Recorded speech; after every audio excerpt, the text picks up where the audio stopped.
তো সেই কুলাঙ্গার, ও তো ওই অপদার্থ, ওই জালেম যে তার মায়ের চিকিৎসায় বড় ভাইয়ের সাথে ভাগ করে। তার গরিব ভাই, ভাইয়ের দুইটা ছেলে, ছেলে মেয়ে নিয়ে দিন কষ্টে পার করে। সে ঢাকা শহরে নিজের ফ্ল্যাটে থাকে, ঢাকা শহরে নিজের বাড়ি আছে, সে চিকিৎসায় মায়ের সাথে ভাগ করে ভাইয়ের। তা কোন ভাই গরিব ভাইটার সাথে ভাগ করে? আমাকে বলছে যুবককে নসিহত করতে। তো যুবক হচ্ছে তো ও যে তার মা পেটের নিচে তাকেই চেনে না। আল্লাহকে তো দেখা যায় না। আল্লাহকে কি দেখা যায়? কিন্তু মাকে তো দেখা যায়।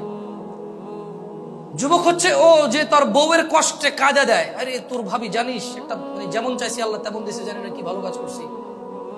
পেটে যখন বাচ্চা ছিল কি যে কষ্ট, তারপর আমার কষ্ট দেয় নাই। আহারে কষ্ট যদি দেখতি, কিন্তু সে নিজে তার মায়ের পেটে ছিল। তার মা আরো বেশি কষ্ট পাইছে, কারণ অভাবের দিন ছিল। আরে রাজা মহারাজারা কষ্ট পাইছে আগে, এখন তো ফকিররাও পায় না।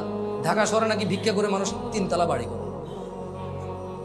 কিন্তু একটা সময় তো রাজ রানীরাও কষ্ট পাইছে, কারণ রাজারা মানে মন মতো যেভাবে খুশি সেভাবে দাস দাসী রক্ষী টক্ষী রাখতো, তো বউরে তো মানে নিতে পারতো না। আগের যুগে রাজ রানীরও তত সুখ ছিল না ওর বউয়ের যত সুখ এখন, মাশাআল্লাহ।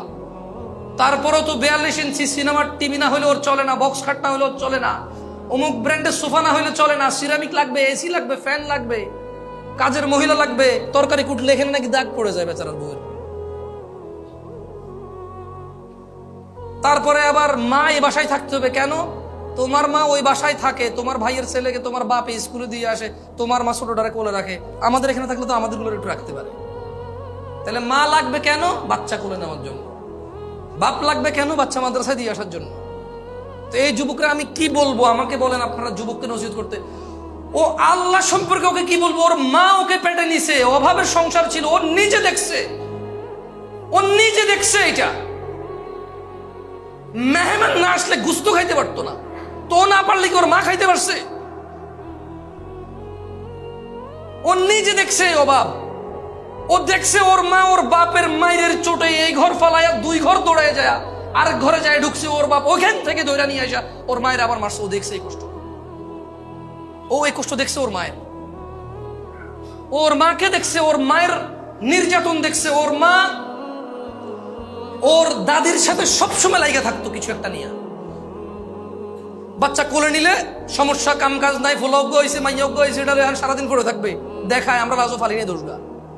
আবার এবার এটার রেখে কাম কাজ করলে বলে যে মারিয়ালা আমার বংশ, আগের বংশ আগে দিত না, মেরে ফেল, কানতে থেকে আমার নাতি মেরে ফেললো রে, কোলে নেয় না রে। ওর মা এই একটা ট্রমার মধ্যে দিন পার করছে ওর নিয়ে। এক কোমরে ওরে রাখছে, আরেক কোমরে ধান নিছে, এক কোমরে ওরে রাখছে, আরেক কোমরে চুলার মধ্যে আগুন দিছে। ও তো দেখে বড় হয়েছে। ও তো সেই কুলাঙ্গার, ও তো ওই অপদার্থ, ওই জালেম যে তার মায়ের চিকিৎসায় বড় ভাইয়ের সাথে ভাগ করে। তার গরিব ভাই, ভাইয়ের দুইটা ছেলে, ছেলে মেয়ে নিয়ে দিন কষ্টে পার করে। সে ঢাকা শহরে নিজের ফ্ল্যাটে থাকে, ঢাকা শহরে নিজের বাড়ি আছে, সে চিকিৎসায় মায়ের সাথে ভাগ করে ভাইয়ের। তা কোন ভাই গরিব ভাইটার সাথে ভাগ করে? ও হচ্ছে এই কুলাঙ্গার, ও হচ্ছে এই নির্দয়, এই জালেম। ওরে আমি, ও তো বয়স বেশি না, তো ও তো যুবক এখন, ইয়াং, 40 হয় না, বয়স 40 হয় নাই। ওর বয়স 40 হয় না। ওর বাপে ওরে পড়াশোনা করানোর জন্য বাকি 2টা ভাইরে কামলা খাটাইছে। এগুলো এখন কামলা। বাপে জমি বেচে এরে পড়াইলো, জমি বেচে এরে বিদেশ পাঠাইলো। এখন যত কিছু ইনকাম করে সব ওর। আবার ঘর ভিটা ওর বাপের 60 সিমেল, 5 কাঠা। এইখানে 4 ভাইয়ের ভাগের মধ্যে ও 1 ভাগ রেখে দিয়েছে। বরং চাইতেছে যে ভাইদেরকে টাকা দিয়ে ওটা পুরোটা নিয়ে নেবে। সে ডুপ্লেক্স বাড়ি করবে সে ওখানে। মাঝে মধ্যে যায় তো শীতকালে একটু গরমে ছুটিতে যায় 2-1 দিনের জন্য। একটা ডুপ্লেক্স বাড়ি না হলে হয়? বংশমর্যাদা টিকে নাকি?